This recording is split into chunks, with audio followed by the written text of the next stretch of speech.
So we're really excited to introduce this next panel. We talk a lot about public health impact, target populations, and denominators. And I'm not sure, I see something sitting right next to drawer, and it looks like a Pokemon Go character.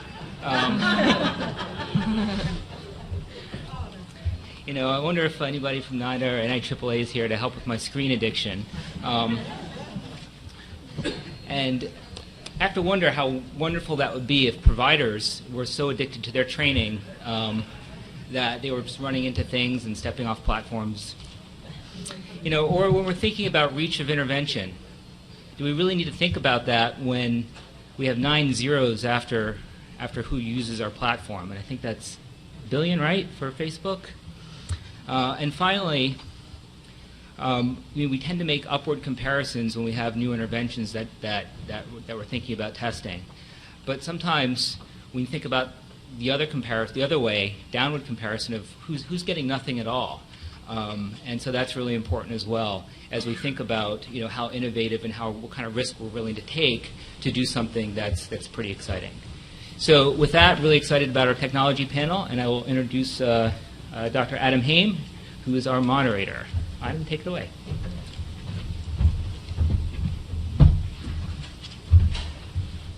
Good afternoon. Thanks, Mike. I have to say I'm really, really excited about this session. So over the last several years, we at the NIMH have seen technology really blossom and really be leveraged in novel and innovative ways to predict and prevent mental illness, to deliver more efficient and effective diagnoses and treatments. And today we really have a great opportunity to hear from a number of experts who are going to describe their research and their experiences with leveraging novel technology to identify and treat mental health disorders. I'm, again, really excited that we have this panel here. We're going to start the first presentation. We're going to hear from Dr. Lisa Dixon. And Lisa is a professor of psychiatry at Columbia University Medical Center, where she directs the Division of Behavioral Health Services and Policy Research and the Center for Practice Innovations at the New York State Psychiatric Institute. Dr. Dixon is an internationally recognized health services researcher with over 25 years of continuous NIMH funding, and she's the PI on the NIMH RAISE Implementation and Evaluation Study, and is leading the innovation program, On Track New York, which is a statewide initiative designed to improve outcomes and reduce disability for the population of individuals experiencing their first episode of psychosis. She's published more than 250 articles in peer-reviewed journals and received a 2009 APA Health Services Senior Scholar Award. The title of Dr. Dixon's presentation is The Use of Technology in Behavioral Health, A View from the Field. I'm going to introduce everyone, and then we can start with the presentations. Our next presenter, and these two presentations are tethered. Dr. Dixon and Jeff Olivet have partnered on an SBIR project. And Jeff Olivet is the president and CEO of the Boston-based Center for Social Innovation, a small business which is dedicated to improving the lives of vulnerable people. For more than 20 years, Jeff has been a leader on homelessness, poverty, affordable housing, behavioral health, and HIV.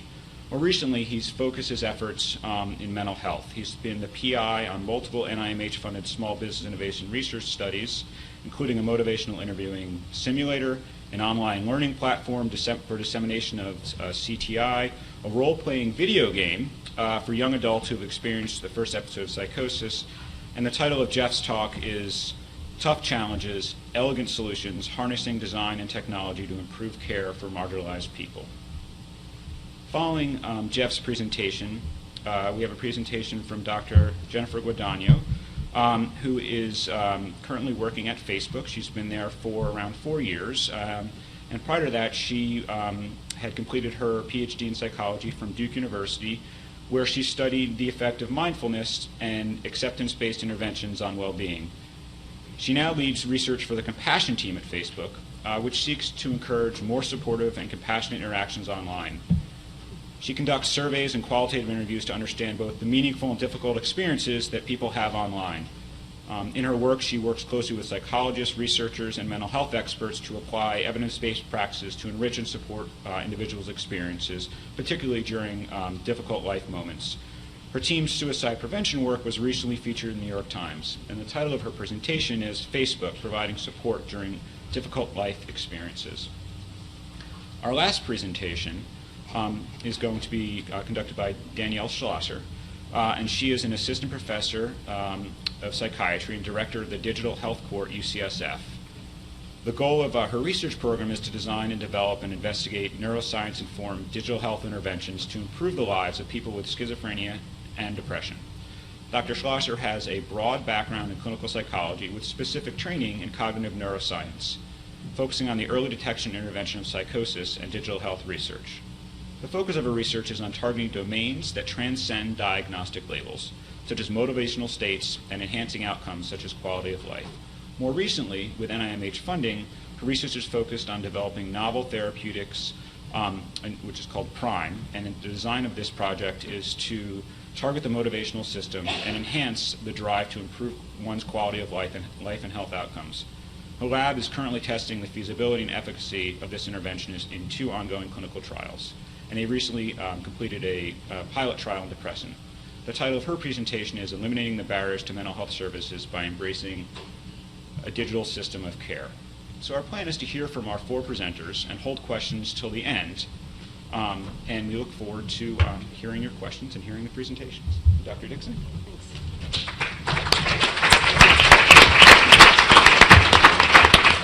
Good afternoon, everybody. Can people hear me? I'm really, feel very flattered to have been asked to speak on this panel, and First, I thought it was a big mistake to ask me because I'm not a technology expert. And then I started to think, I said, well, actually, I do use technology in the work that I do, and I'm a clinician, I'm a patient, I'm a clinician, I'm a practitioner, I'm a researcher, and I run a big sort of training and implementation institute. And I said, it's actually everywhere. Technology is everywhere. So I think, and so part of what I wanted to do in this 10 minutes or so is to sort of kind of walk you through a little bit of my journey in putting this talk together, of thinking sort of rather in a big, more conceptual way, and then drilling down to, I think, at least some of my own experiences with trying to put technology sensibly and thoughtfully into the work we do, and that will lead into Jeff's presentation because we've had a great partnership. Okay, so the first thing I did was I went to the computer and I went to Google, and sorry, and I found this. I thought it was a really interesting list of kind of the 10 biggest technological advancements for healthcare in the last decade, and I thought that sort of put some perspective on this this process that we're all living with every day. And I think that most of you will recognize these items, and I'm not going to go through all of them. But what's interesting to me is that this is the last decade. I mean, that means that a decade ago we didn't have these things, which seemed so, part of our normal daily experience of healthcare. And I will say the only thing I didn't know was what it was real-time locating services, and what that was described as, like tracking people in the hospital so that the flow of people and tools and stuff is made more efficient. But I think that you'll see, if you look at this list, you'll see the echoes of patient activation, and you'll see the echoes of efficiency and case identification. And then we get to Healthy People 2020. And I think of the tools and the advancements as the how, and I think of this as the what. What do we want? What is our healthcare system? And then I think, obviously, after this morning's presentation, our healthcare community more broadly. These are at least the goals that have been put forward by Healthy People 2020, and you see how the tools that have now become a part of our everyday life in healthcare can support these goals of supporting shared decision making between patients and providers, providing personalized self-management tools and resources, and I know that many people in this room are doing this with their research. Building social support networks, delivering accurate, accessible, and actionable health information that is targeted and tailored, etc. And so I think, again, for those of us here who are working on research, who are trying to build that transformative, alacritous, I don't know, is that a word? Alacrimonious? Electric. proposal that makes change. I think I think offers a very nice structure within which to put sort of these activities. And so, activation, increasing health literacy skills, which again reaches beyond the healthcare system to the community, providing new opportunities to connect with culturally diverse and hard-to-reach populations. And again, what so pops out when you look at these goals is that this cuts across, the patient, the provider, the system, and the community. And that is where I'm going to go next. So I think, so in my own work and trying to kind of use my work to shed some light on sort of the promise of technology that we want to harness, again, I think at these levels. And so what I'm going to do in the next few minutes is just walk you through some of, some examples that my group has done, and I know that others have as well. So, if we start with, and it's funny, I had the patient, and then I changed it to the person, as I was influenced by this morning's presentation. But here we have, just some of the very, very palpable uses of technology that we all feel. So, of course, increased access to treatment via telehealth and online treatment. In my own work, this is very much in play in rural first episode psychosis programs. And we know that in implementing first episode psychosis services, it's a little bit easier to do when you have a more dense population, because the incidence of first episode psychosis is not that high. So then how do you deploy these team-based models in communities that are much less populated? So this is where, and obviously for rural health, telehealth is not just for FEP, but in my own work it's been with the FEP programs. Online CBT, colleagues have worked on developing CBT for OCD via online methods. And again, many people here have worked on this notion of increasing participation in and the efficacy of treatment. So it's really fundamentally changing the quality of care and increasing the quality of care by increasing, the outcomes it can achieve. And so we have ecological momentary assessment and the use of apps for self-management. Dror Benziev is here. Other colleagues have also done this work in illnesses such as schizophrenia, really in so many of the mental disorders that we're focusing on. I wanted to call attention to Common Ground, which is an application that supports shared decision-making that was developed by Pat Deegan, who is a woman psychologist who has schizophrenia, and she has created this unbelievably fantastic, I think, structure within which patients can identify their goals and then work with their clinicians to do shared decision making. So keep your eyes out for Common Ground.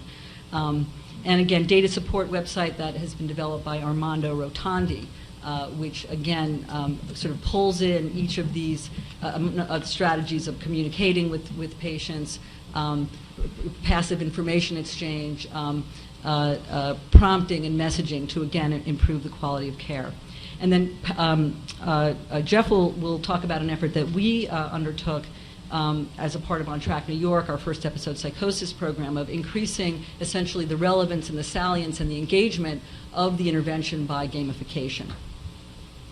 The provider's view. So in this, I wanted to say that everything in the patient's view then sort of gets embedded in the provider's view, because then the provider then has all these advantages and tricks up their sleeve that we see from the person's view.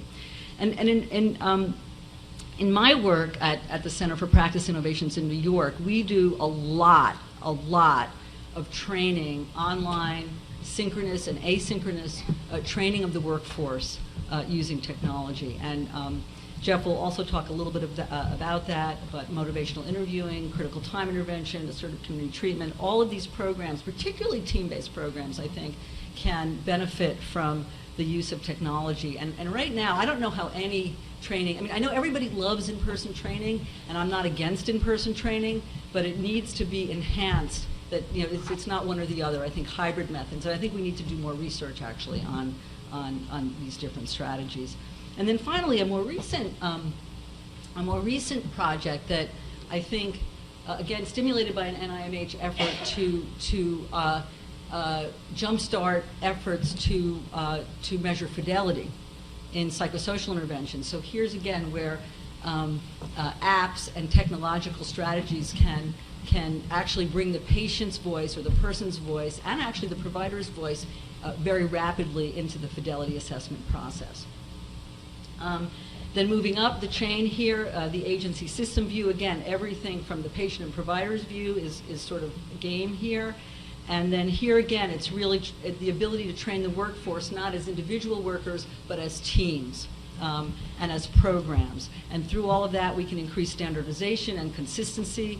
We can increase efficiency, identifying, for example, high utilizers, targeting high risk, high need patients. All of these strategies have been really supported by technology.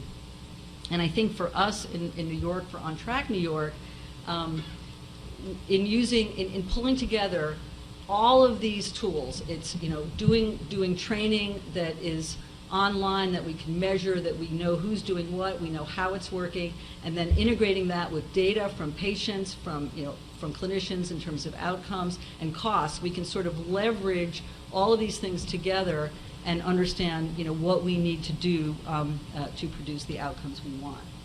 And then finally is the community view. And I confess I actually was listening this morning and I was like, I didn't have the community view in my original slide deck. And I said, that was so wrong. So fortunately I had time to add it. And again, so everything from person, provider, and the system, and I just listened to Arthur Evans. You can stop there.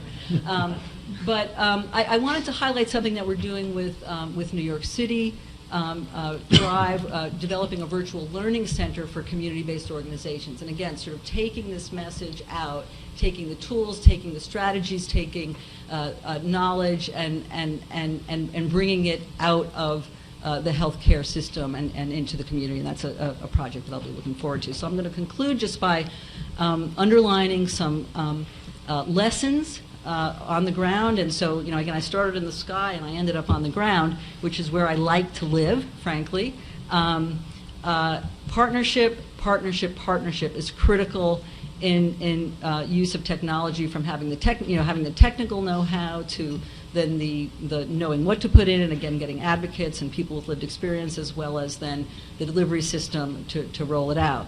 Investment, and again, in my experience, and maybe this is just kind of naive, but in using technology, it usually involves buying stuff and expertise that we don't have, or at least ensuring that our users have some of the materials and tools. And I think that's something that I've seen it over and over again as a grant reviewer, as a paper reviewer, that it interferes with moving things out quickly. And that's just something that we have to get through.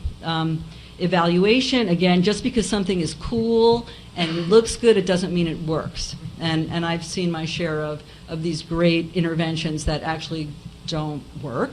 And unfortunately, we've had some of those in my shop, and then others that do. So we can't think that just because it's got all this, it looks sexy and all that it's going to work. We really have to do research. And finally, my last point is the fast pace. And it's this notion that it's the new, a version of the new normal, that what is possible technologically changes so fast that you think you've got it, and then you've turned around and everything you're doing is old and doesn't look good, and it doesn't. And so we have all these. This is, I guess, probably the rationale for partnering with industry that can keep us moving fast. But by the time you got the IRB approval, your module looks like it's 15 years old, and that's a problem. It's a problem for knowledge acquisition. And so in some ways we have to build into our models the notion that what we're testing doesn't stand still, that what we're testing has to have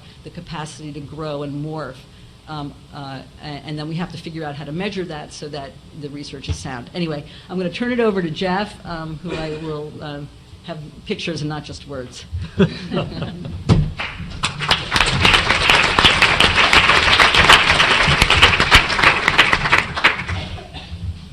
think it's my job to show you some stuff that looks sexy and cool. Hopefully it works also, and we have some data to back that up. I come out of a background in homeless services, and I got into homelessness work about 23 years ago and had absolutely no idea what I was doing. I was untrained to work with a very complex population and had very little opportunity for ongoing professional development. And so a number of my colleagues and I got the bug to figure out how best to train folks who were serving incredibly underserved and marginalized and vulnerable people. So some of what I want to share with you in the next few minutes is in that kind of provider training space, and then I'll share some of the work that Lisa and I have been engaged in together over the last couple of years as well. We start with a really basic premise, and that is that if we can bring together cutting-edge scientific knowledge, all that knowledge that is in your heads and in the heads of the people you work with in your academic institutions and research organizations and here at NIMH, if we can add that to great adult learning principles and then package it up, here's the sexy and cool part, with beautiful design, that what we end up with is awesome stuff that people can use to achieve better outcomes. And we believe that that packaging matters. And I love, Lisa, what you just said about the need to be adaptable and the need to sort of have materials and products that evolve over time. That's got to be built in because stuff gets stale very, very quickly. And what was once a bad PowerPoint in a conference like this becomes a bad online learning module and then gets archived for all time. And we've got to get beyond that. So one of the challenges we took on, and this was with Adam Haim's guidance a number of years ago, was how do we train the behavioral health workforce on evidence-based practices? And we took as a starting point critical time intervention. This was a great intervention with great outcomes around psychiatric symptoms, around housing stability. We partnered with the developer of CTI, Dan Herman, and his colleagues who were then at Columbia, now at Hunter School of Social Work, and decided we were going to build a dynamic instructor-led online learning package and that we were going to pair that with community of practice support. So we weren't just going to say, here's a body of information, we're going to blast it at you. Instead, we basically said to teams around the country, we're going to connect you with the experts who developed this model, and we're going to connect you with your peers across the country who are trying to implement it. And we based this on a number of theoretical frameworks. One of those was the notion of problem-based learning. And at the time, my wife had just finished medical school at the University of New Mexico, which had a fabulous problem-based learning curriculum. And so this was drilled into my personal and family life for 4 years in a really powerful way. And so we took the idea of problem-based learning that's been so effective in legal education, medical education. We paired that with the educational approach around communities of practice. And what we came up with was a really dynamic online immersive course that was intended to be delivered over 8 weeks that blended all sorts of things. It blended self-paced modules with live time with instructors and peers. The modules are very well designed. They're beautiful. They lead with the question of what do people need to know, not what is the information that we're trying to push upon people. So you start with the learner. What is it that they need? What are the knowledge and skills they need to be able to do this practice? We built the whole course around the story of Michael, who was sort of a quasi-fictionalized person we built out of all of our collective experience and the guidance of people who were in recovery from homelessness and mental illness. And Michael became the touchstone for learning over this 8-week period. You saw CTI teams wrap care around Michael and learn, help these providers learn how to implement the model. The course includes mini simulations in response to what's going on in Michael's life, and then there are live sessions that would take place every other week for the 8 weeks. And that's, if you know Dan Herman or Sally Conover in New York, they're there in the little Hollywood squares, meeting with a small cohort of teams. What we saw was when we compared the online training intervention to traditional in-person training, we saw almost identical knowledge outcomes. Knowledge outcomes were very strong across both. The thing that we saw different was knowledge retention over time was better in the online group. And this bears out all the research that's been done in distance education, where we know that if we can deliver information in bite-sized chunks over a period of time, it seems to stick better for longer. And so we saw a significant increase in knowledge retention 9 months later for the online condition. We saw slightly better implementation outcomes in the on-site group, but comparable. They weren't far off. And when I sort of came to Adam wondering what to do with that finding, he said, how many people do you think you can potentially reach with the online intervention? You're going to have much more scalability with an intervention like that. The other thing that we saw was fantastic client-level outcomes with both groups. About 87% housing retention after 9 months for clients served by both conditions, at a third of the cost for the online learning condition. It cost about $3,000 a team to train them versus $9,200 a team to do the on-site training.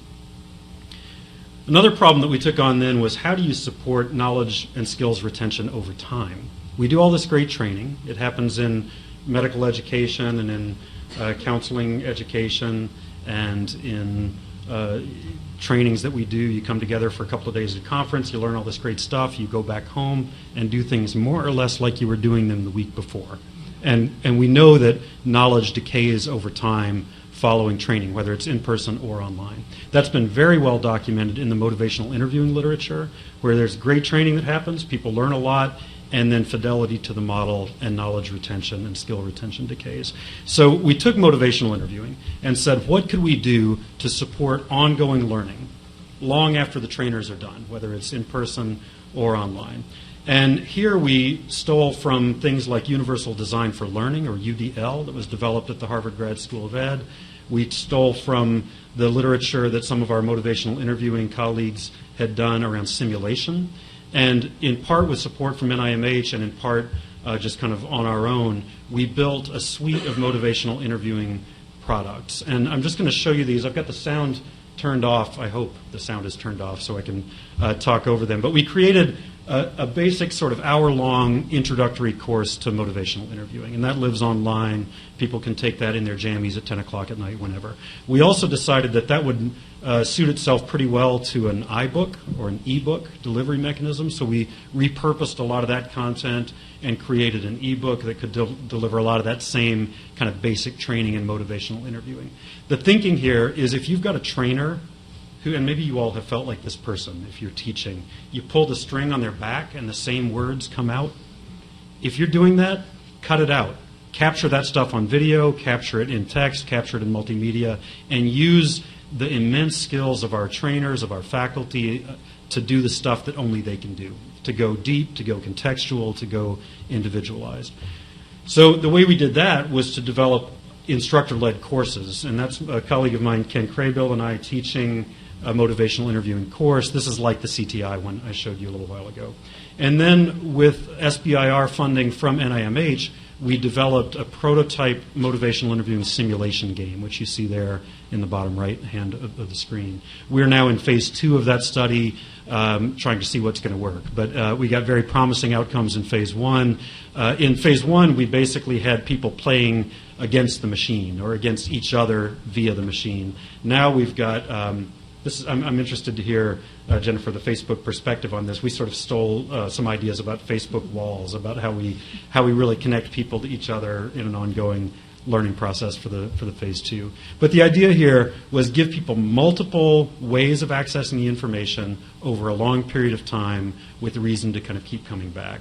And what we've seen so far, as I said, we're in phase 2 of that study, but what we've seen so far is improved scores around the motivational interviewing treatment integrity scale, around the helpful responses questionnaire. We got great qualitative results as well. People loved the experience of being able to work on their MI skills through the simulator.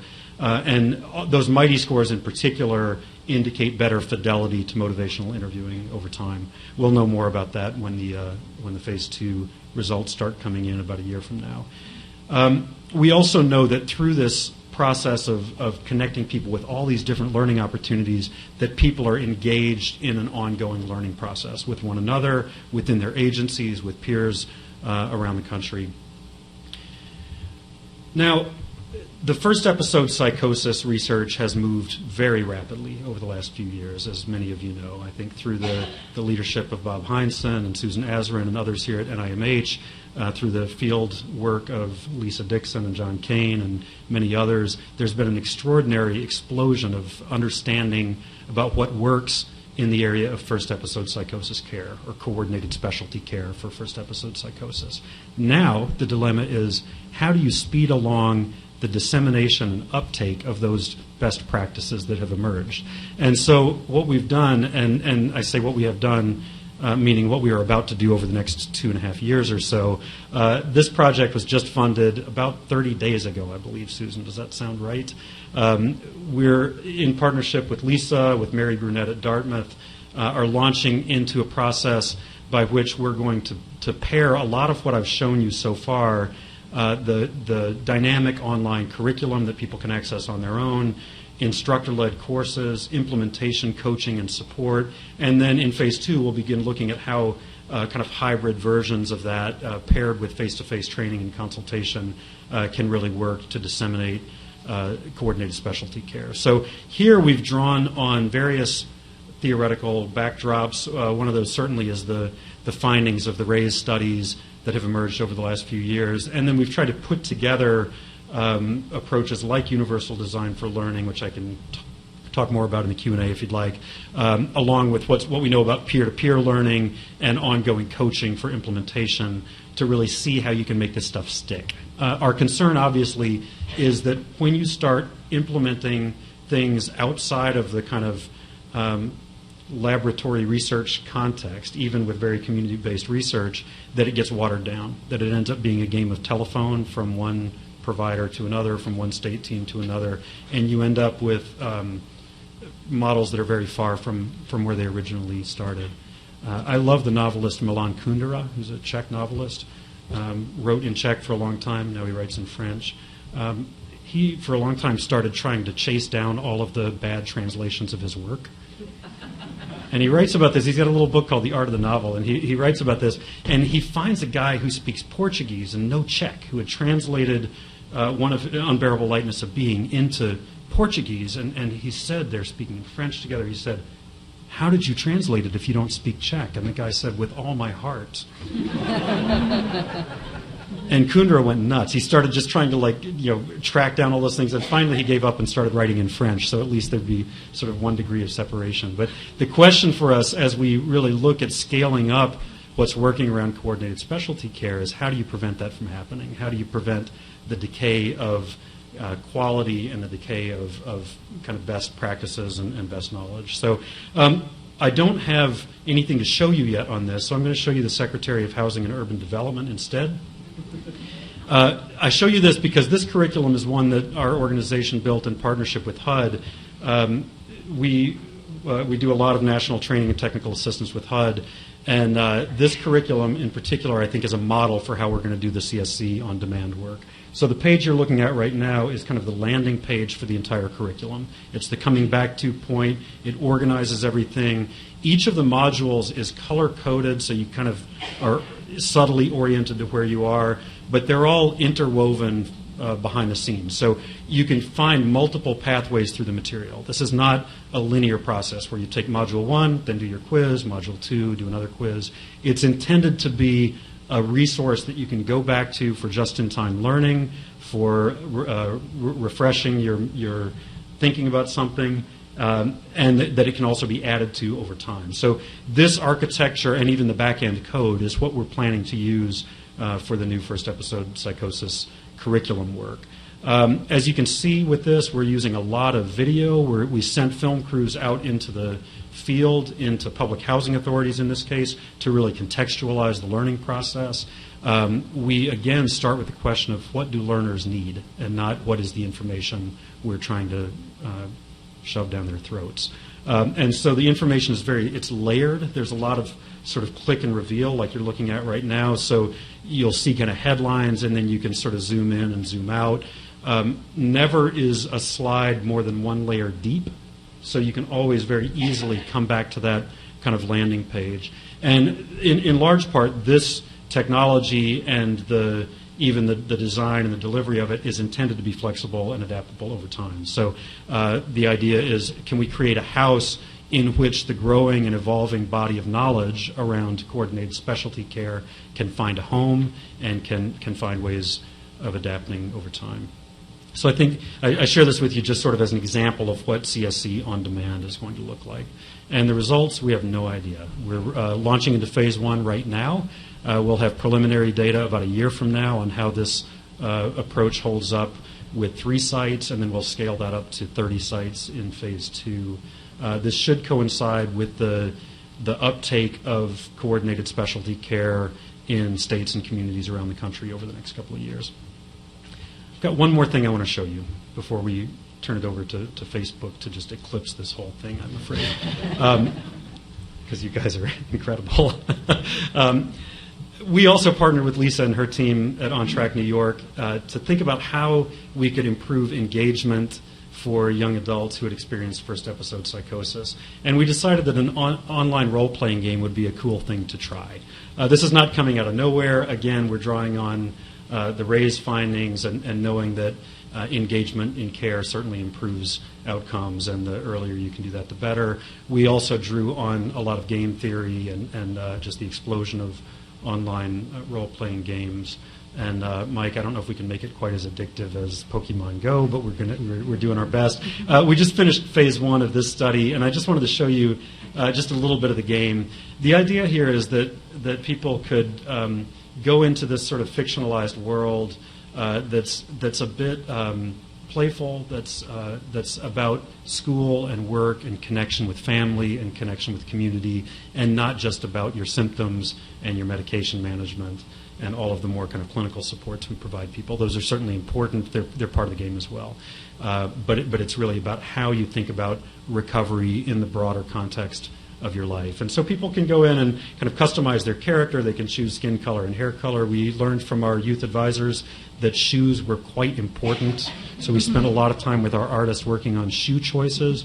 Again, this will get more sophisticated, presumably in a phase 2. But the idea that the character could be customized not only with their physical appearance, but with their kind of attributes, which I'll show you in just a second, was very, very important to the young people who were advising us.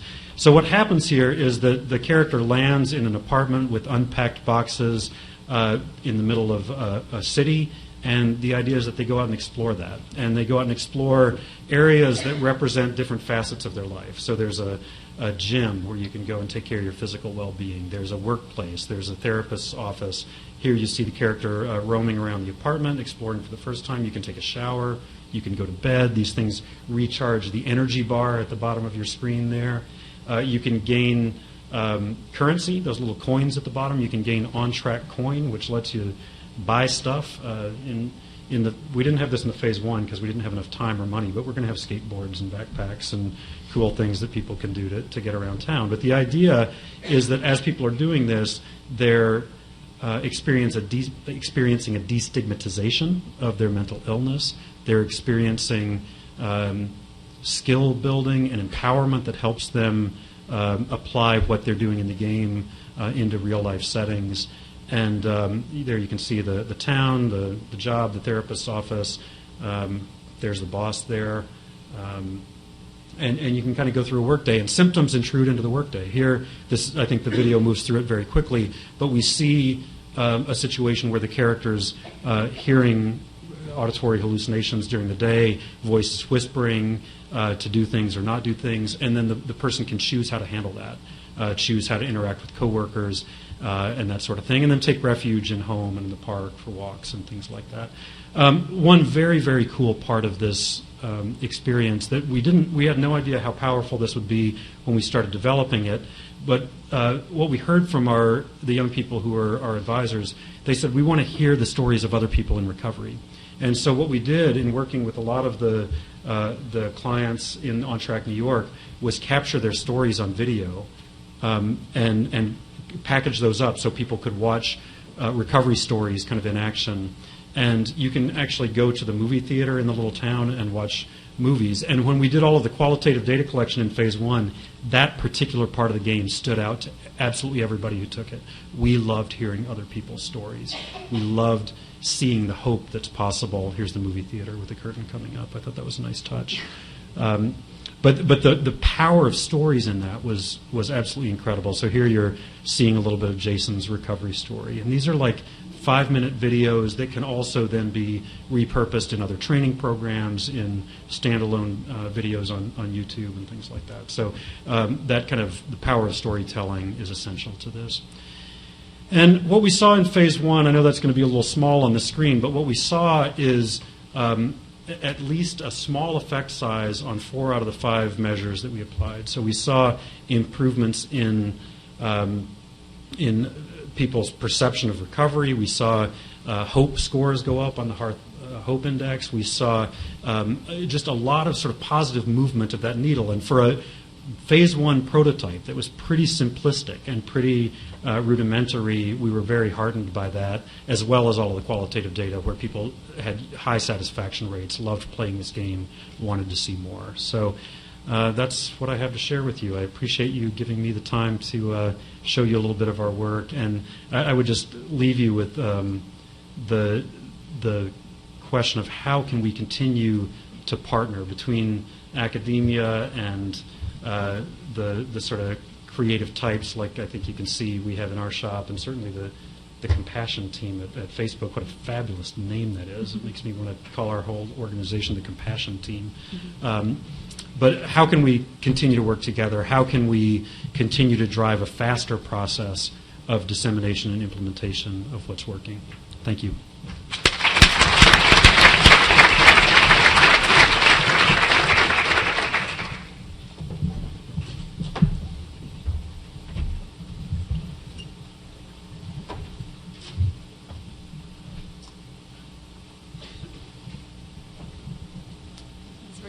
Set up, I'll just briefly say thank you so much for the invitation to be here. I'm so honored to speak with all of you and share what we're doing. We all are doing such important and meaningful work in the world, so I'm excited to share a little bit more about what we're doing at Facebook. And I'm not sure how many of you are wondering, what's Facebook doing here? Why Facebook? How do we fit in? So hopefully able to walk you through a little bit about the experience that we've been building in the mental health suicide prevention space. So as Jeff very well set this up, I'm on part of the Facebook compassion team. And so it's a smaller team within Facebook. We have many, many different teams. And our team's mission is to support people through sensitive life moments and enhance well-being in their lives. So as I like to think of this is really, people experience different things throughout their lives. We all know many different challenges. And given that social media is such a big part of people's lives these days, many of these experiences now show up online or on Facebook. So when these things happen on Facebook, show up on Facebook, how do we as Facebook support people through these experiences or provide resources that may help? And also the two parts here, I like to think of it also as almost an intervention side and a prevention side. So the intervention side being that these sensitive life moments are already happening, they're already occurring, people are going through it. So how do we possibly intervene, provide some resources as this is happening to provide some support? Whereas the well-being side, this is more proactive, more prevention focused. What do we do? What could we possibly do to help people before things get so bad, before they're in a moment of crisis or distress? And this is an ongoing effort and investigation for our team. And so some of these difficult moments that we've worked on have included things like death of a friend or a loved one. So what do we do with people's accounts once somebody dies, passes away? Suicidal thoughts, which I'll be sharing more with you all about. Breakups. So how do we support people when people have a romantic breakup or just a tiff with a friend that they may have ruptured some relationship with and need a break from seeing or interacting with that person online? Interpersonal conflict, people not getting along, illness and injury. So we've done a lot of work around support groups and helping people through these different experiences. And bullying, especially in the teen space. How do we support teenagers who have experienced bullying online and on Facebook? And so I want to really emphasize this point that a lot of this work all of it is done with expert input. So, we on our team have some internal experts or expertise in these areas. Many of the people on my team have graduate degrees in these areas. But in addition to that, we work very closely with people, researchers, much like yourselves, practitioners who are designing these interventions, people who are in this space doing this work, who are experts in this space. And so we harness some of the technology expertise, and you all harness all of the knowledge-based expertise. And as was mentioned by Lisa, how can we work together? And this is something we do a lot. How can we mend those two to really provide really the best support we can at the scale that we as Facebook can? So this has been hugely important for all of our work, and has made it really academically sound. And how do we, implement evidence-based practices and support to really help people in need? So I want to share a little bit about the suicide prevention work that we've been doing. So why we focus on this, how we got started. I'm sure as many of you know or are all too familiar, this is a really huge problem. The CDC rates the all-time 30-year high. It's really a problem in need of an innovative solution. And so what we've heard from a lot of the experts that we work with from science is that social support is really, really helpful when it comes to preventing suicide. So having a friend reach out, whether that be sending a text message, calling, writing on their Facebook wall, sending a message, this sort of outreach is really helpful for those people. And given that Facebook is a place where friends and family are connected, we thought we had a role to play here. So how can we best support people who are in distress, connect them with their loved ones and friends to provide some sort of support? And also, how do we help the people the concerned friend, the people who are seeing these posts, who are interacting with or may know somebody who is in distress, really help them in the best way that they can? And so again, this has been a very collaborative project, though the things that I'll show you have been more so developed in the last year or two. This initiative and effort has really started 10 or 11 years ago, pretty much right when Facebook started, given that this was a noticeable problem that came up early on, and really wanted some ways to support people right away. So we provided some preliminary support in forms of providing a helpline for people to reach out, but as you'll see, we provided much more robust support as the years had went on. And like I mentioned, really collaborating with experts in this space. Some of our strongest collaborators have been out of the University of Washington, people who are doing this work and leading interventions and leading trainings on suicide prevention, and learning the best practices from them, and as well as internationally. Given Facebook thinks at an international scale, everything that we do, we have to also think about how the rest of the world is experiencing these issues. So also working with partners and people around the world. And also, one of the other big parts of this work that I feel most fortunate to be able to do is really talking with people who involving people with lived experience. So talking with people who have been through this.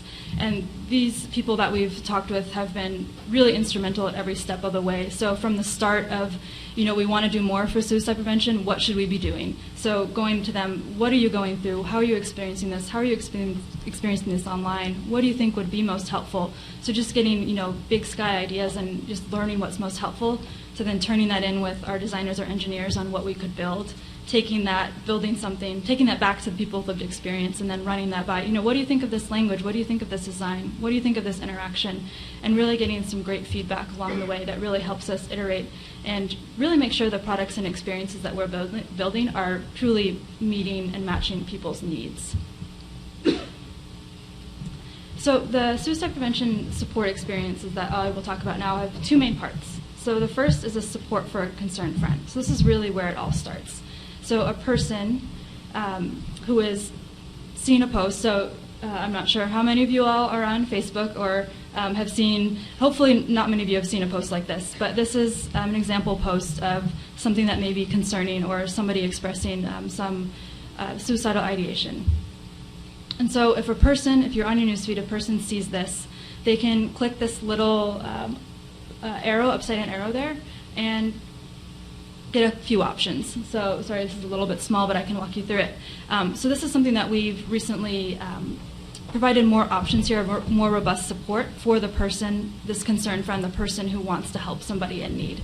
So at first we call out, if this is immediate danger, imminent threat, please reach out to local authorities. That's your best bet at this point. The options here are to reach out to the person in need. So here is a way to quickly send a message to that person in distress, given we know that social support is so helpful. The next two options here is that the person who is concerned can reach out to another friend, maybe to ask, hey, how do I help deal with this situation? The third option being some tips and support on our Help Center page that walk people through the best things that they could say, should not say. And what we've heard a lot is that people who are, have friends who are in distress, seeing this types of content from people really want to help, but they're not really sure how. They don't really have the words or know exactly what to say, or are worried about offending somebody, or not sure that they can help. So providing some information about, this is something that you could say that the person might find helpful, so to better equip them to support their friends in need. And the last option here is the option to flag it into Facebook. And so people can do any of these options, all of them, none of them. But this last option here, if somebody does flag it into Facebook, it's sent to one of our teams. And so we have a team that works 24/7 every day around the world that reviews every single one of these reports that comes in and will assess if it is a credible suicide concern. And if it is, the next time that person who posted the concerning content logs onto Facebook, they'll be shown a set of resources. So this is then the experience that this person will receive. So again, the person posted something that was in distress. The person who was in distress posted something about that distress. It gets flagged into Facebook, and now we provide some resources. So when you open Facebook, instead of your normal news feed coming up and what you're expecting to see, this sort of experience will pop up. And so it starts out by saying someone saw your post and is concerned about you. If you may need some support, here are some options. So letting them know why they're seeing this, where it's coming from. They can click in to see the post if they need to understand, what exactly is triggering this experience here. And one of the things we really wanted to emphasize here was that this is totally optional. So though we are showing it to people, when they first come onto Facebook, they can quickly skip past it at the end. So really understanding that people may not want to see this, may not want to see it from Facebook, may not want to see it at this time, so they can quickly move past it. But for the people that may want some help, may want some tips, this information is here that they can interact with. And one of the other things that we wanted to do was provide a couple of different options. So as I mentioned, what we've had before was just a helpline number to the National Suicide Prevention Lifeline, which is great. And we thought, we could do so much more. And in talking with people with lived experience, they referenced all these different things. And, some people may not feel comfortable calling a helpline, but they would want to reach out to a friend, or some people would just want to do something themselves in their own room where they are now. So how can we provide some different options that may meet most people where they are?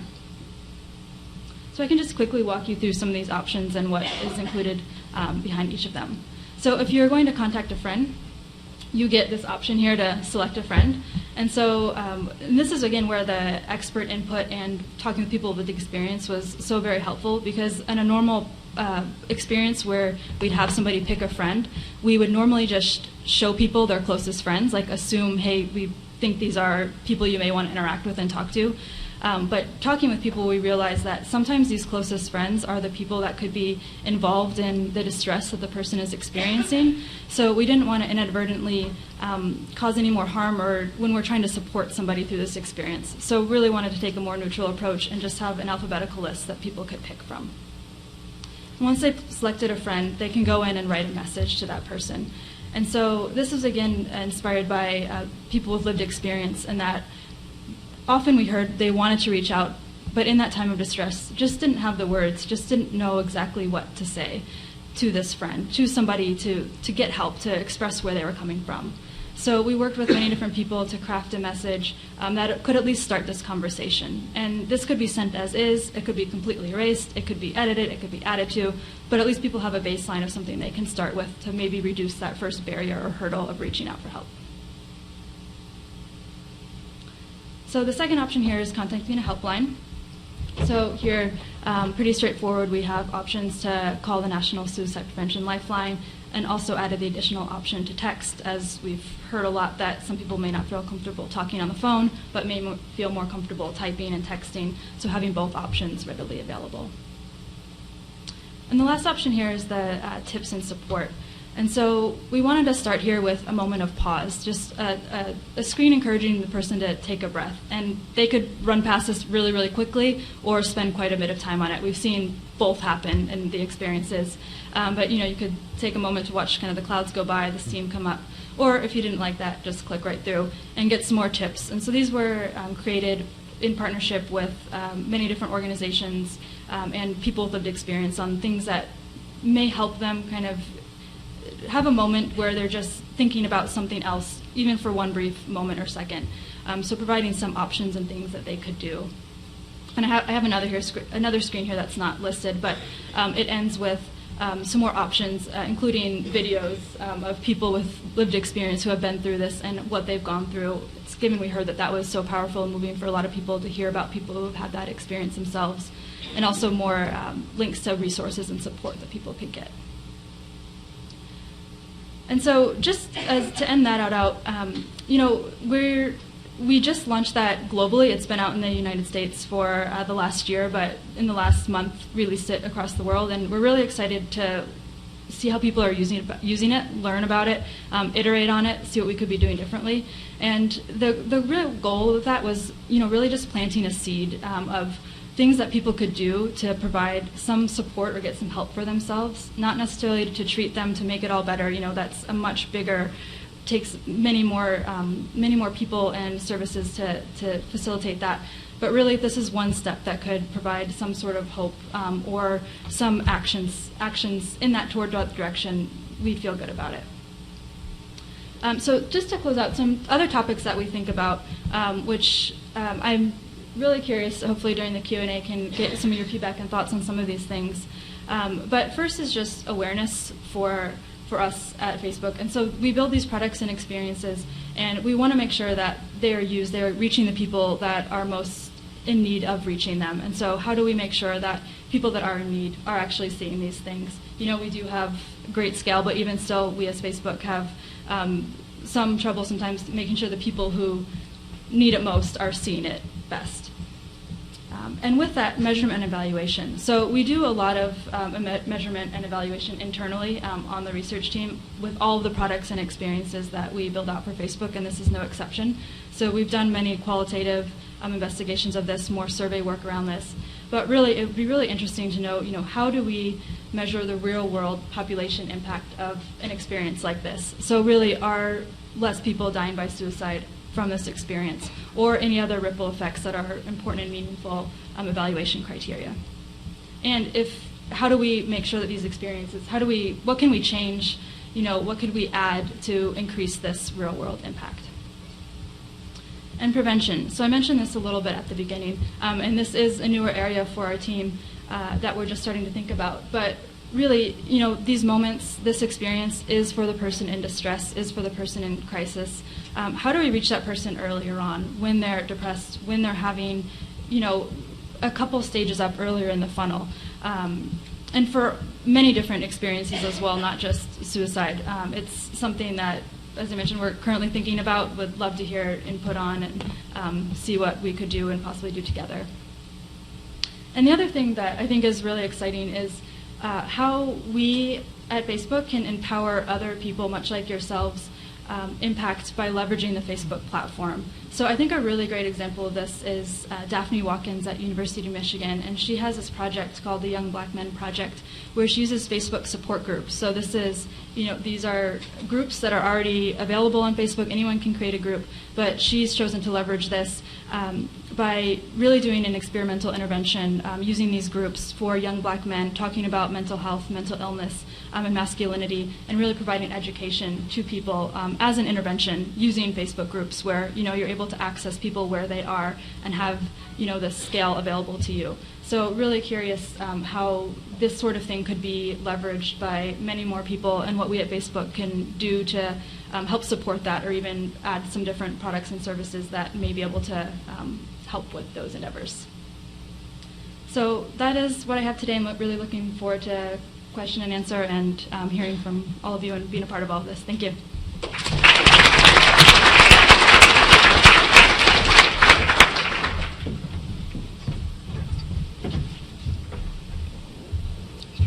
All right, I'm glad they made it really freezing in here, so none of you guys can fall asleep.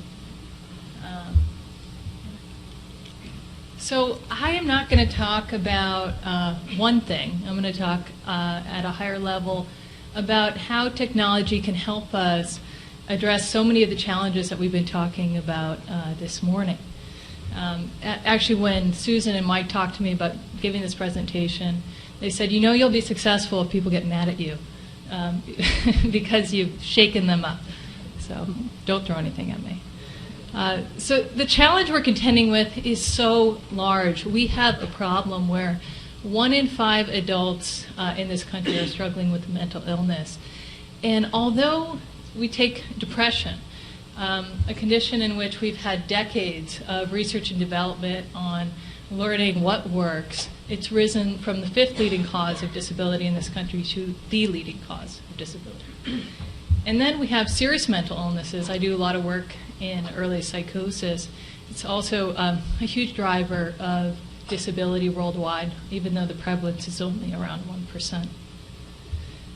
So what is driving this disability? What we see is people are not accessing care. We have nearly 3/4 of people with depression are not receiving treatment. 50% of people with schizophrenia are not receiving treatment.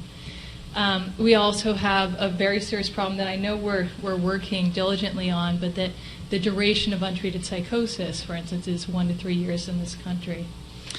And the folks who are affected most by mental illness are the young people who are developing these illnesses at a very young age.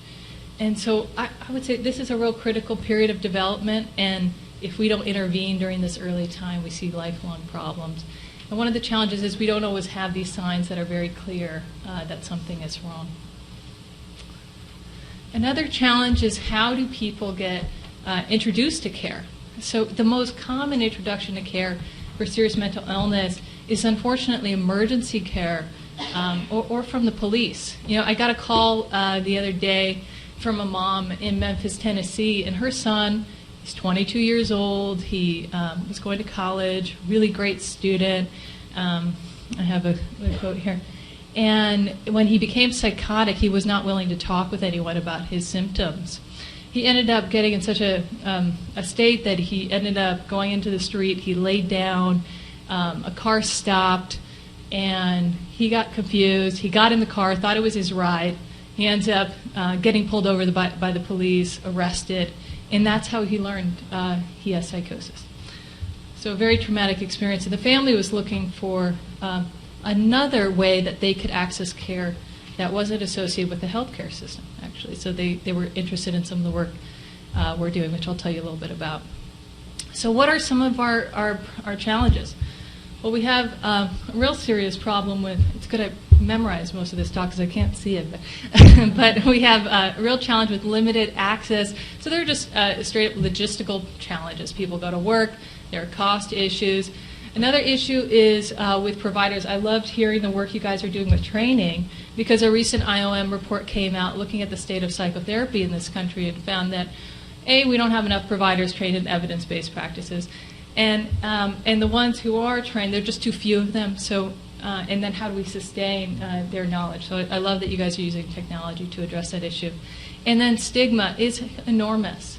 I loved hearing the keynote today, all the creative solutions that weren't necessarily technology solutions for how we can help people not feel deterred to seek care because of the stigma associated with mental illness. So I think that we can do better. And I think if we think about a series of questions, and I want to take you through some examples, not necessarily with my work, but a lot of good folks in the community. First, what I want to ask is, what if we could identify individuals who are at risk before they end up in emergency care? So we have MHA represented here today, Mental Health America. They've been doing great work to advocate for people who are struggling with their mental health. And they have put a series of gold standard mental health screening tools available online for free. We had the depression screeners. They also just added the PQB, so Ray Toloi's psychosis screener online about 10 months ago. So are people completing these screeners? What do you think? 1.5 million people have completed these screeners since 2013. I mean, that's just astounding. I was blown away. Good work, you guys. And then psychosis. You think, oh, people, that's such a stigmatized condition. Well, they've had over 26,000 people complete the PQB in the last 10 months. And an enormous number of the people completing the screenings also have depression. What's remarkable is these people are suffering. There's such a high rate of positives, so people who are struggling at a moderate to severe level of depression and screening positive for being at clinical high risk. But get this, how many of them want to be referred to see any of you guys or me? Only a quarter of them. So they are suffering, but they do not want to come into the hospital. They don't want to get a referral to care. Yet, when we ask them, would you like an online option? Would you like a mobile treatment tool? We have 50% of people saying yes, I will take that. So there's something going on here where the idea of seeking care in a traditional healthcare setting is a deterrent, or at least something they're not ready to do, even though they're suffering. So what if we could deliver treatment to individuals the moment that we identify that they're at risk? I love the work you guys are doing at Facebook. It's certainly an example of how they're trying to do that. How about crisis text line? Anyone in this room, anyone in the United States can text 741-741. You will get immediate access to trained crisis counselors. They will give you support through your phone, 24 hours a day, 7 days a week. You do not have to pay for this service.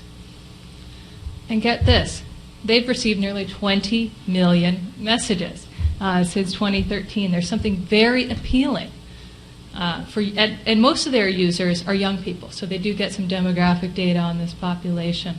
Many of them are struggling with depression, suicide.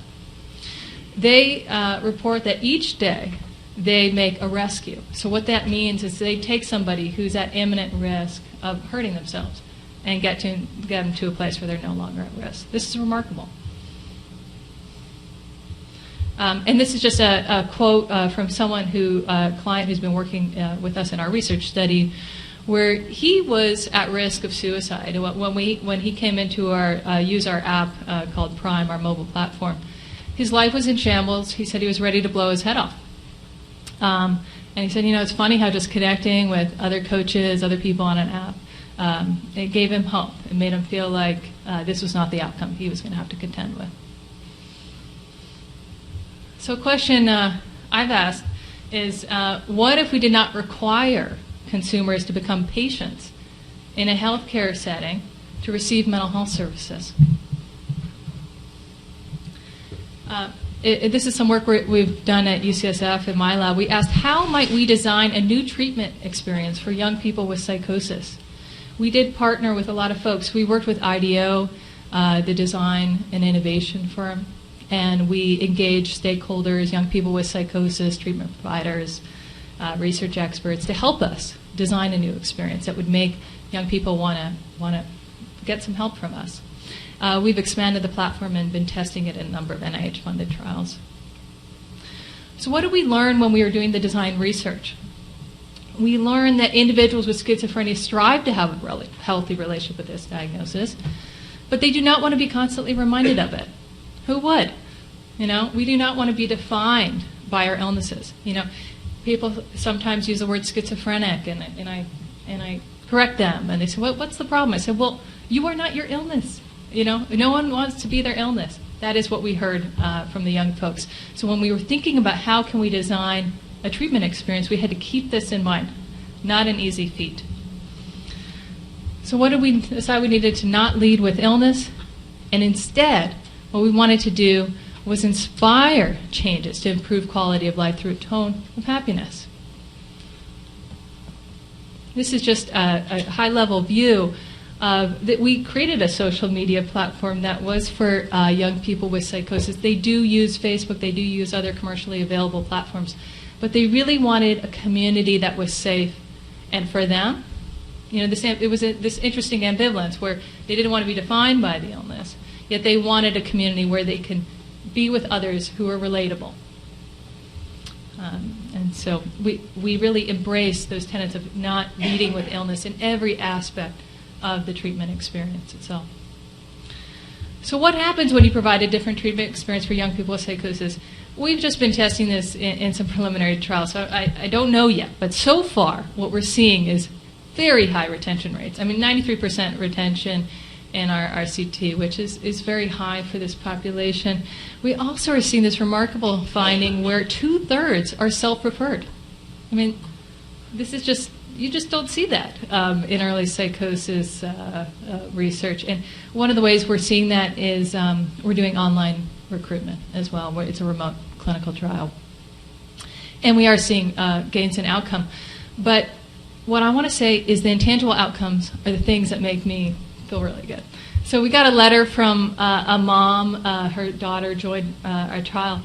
And afterwards she said, I wish you could have seen Anna's first response to seeing the faces and profiles on her phone. She looked at me and said, everyone looks normal. Everyone looks like you and me, the people that you see every day. I can't read it, you guys. I'm sorry, I can't see. But basically what we did is it was like she looked at hope. You know, found hope in the mirror. And that is exactly what we need to do when we think about how we can really harness technologies to really provide a different experience about what it means to be living with a mental health issue. So I think we can do all these things. I think we can address these issues of access. I think we can intervene early on. And these are just a few examples, but you guys, there are so many others out there. And so I think it's a really exciting time where we can partner with technology leaders to really transform care in this country or around the world. And so what I want to promote is a digital system of care. I think that if we can move immediately from when we identify that people are at risk to support, we're going to see dramatic changes in mental health outcomes in this country. And then also, I think that we can improve and not just have equivalent levels of benefit from what we see in in-person care, but I think there are innovations in technology itself where we can optimize the effectiveness. But really what we have to do is partner. I guess that's a big take-home today. You know, we could be some of the thought leaders from the scientific perspective, but we have to partner. You know, in my case, we did with IDEO, we did with a development company, and then also NIMH was brave enough to let me develop a social media platform for people with psychosis. There were a lot of questions and concerns about it, but we were able to do it, and so far it seems to be working. So, thank you.